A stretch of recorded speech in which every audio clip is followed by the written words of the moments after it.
Hello guys, welcome to our YouTube channel. Um, Ito yung aming sasakyan, Suzuki Celerio.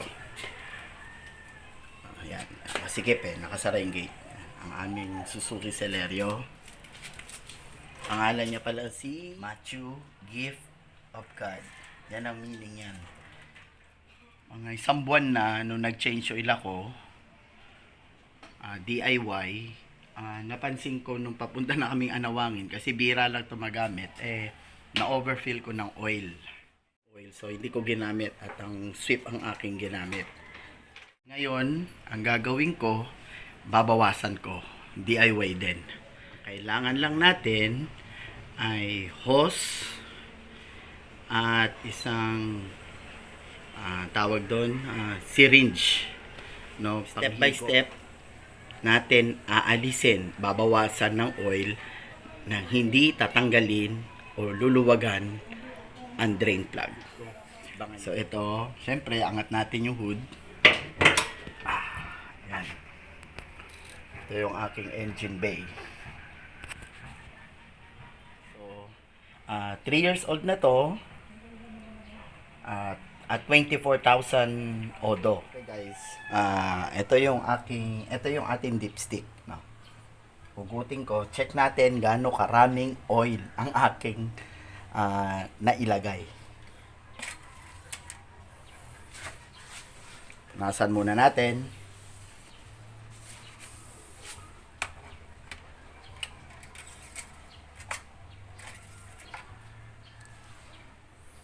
Ito guys, kita nyo, nasobrahan masyado, lagpas sa maximum mark yung oil. Yan ang babawasan natin ngayon, no? So ang kailangan natin para bawasan to, yung hose sa aquarium. Ito guys, ang binili ko 1 yarda, sapat na para umabot hanggang doon, at isang syringe.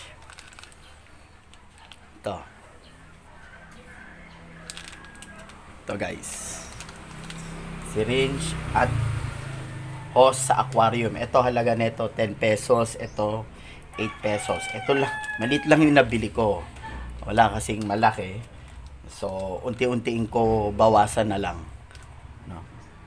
Ito lang guys. Ang unang step natin gagawin ay alisin ang dipstick, dipstick. Alisin natin, punasan.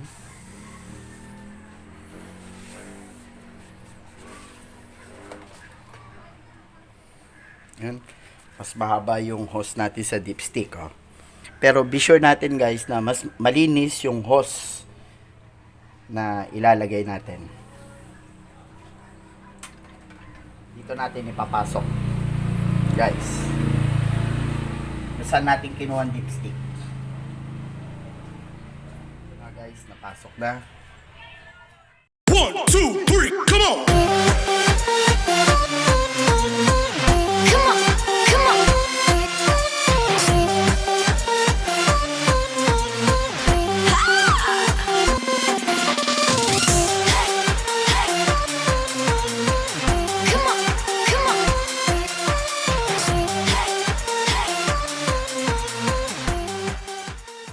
Check natin ngayon guys.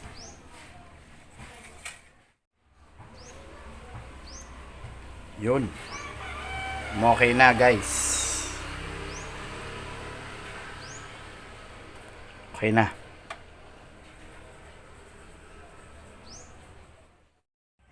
Ayan guys, natapos ko rin. Umabot din ako ng mga 20 minutes dahil ang liit ng aking ginamit na syringe. Sa 3 ml na syringe ay naka 90.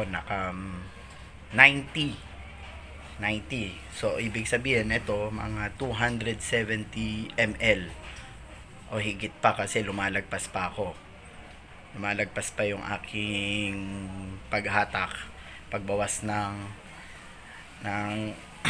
langis. So guys, minsan 'di ba sa kasa pag tayo rin ay nagpa change oil, eh, madalas din doon na overfill. So pwede nyo to gayahin guys, DIY sa bahay, no? To. At least panatag na loob ko. Malaking bagay to guys, yung natanggal kong langis na na-overfill ko sa sasakyan. May masamang epekto ito sa makina.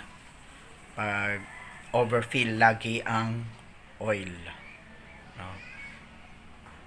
So, ito ang aking Simachu na pwede ko na siya ulit gamitin.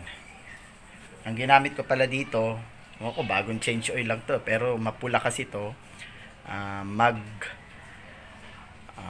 1 semi synthetic, no, 5W30, tapos hinaluan ko ito ng Pertwa.